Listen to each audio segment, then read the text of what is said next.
dog. So Rudy, can you bark?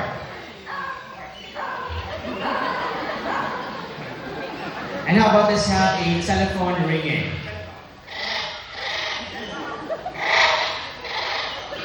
And how about a whistle?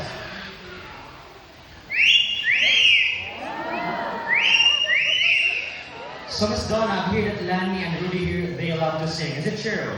Yes, but they need to do what singers do. They have to warm up first. So they need to have a warm-up first. Let's do the warm-up. La la la la. La la la la. Well, I guess you're all set and ready for the first song. So for the first song. Whoa, whoa, yeah. I love you more than I can. Whoa, whoa, yeah.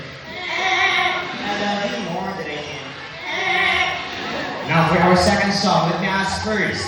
Who's celebrating their birthdays today? Or within this month? Alright, so happy birthday to all the celebrants. So Lani and Rudy, we have some celebrants here today. What will you do next?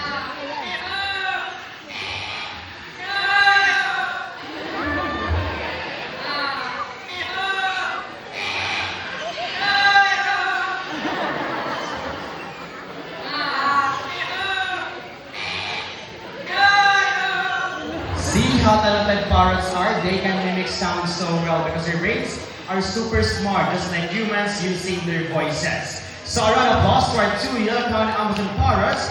We're mimicking birds here named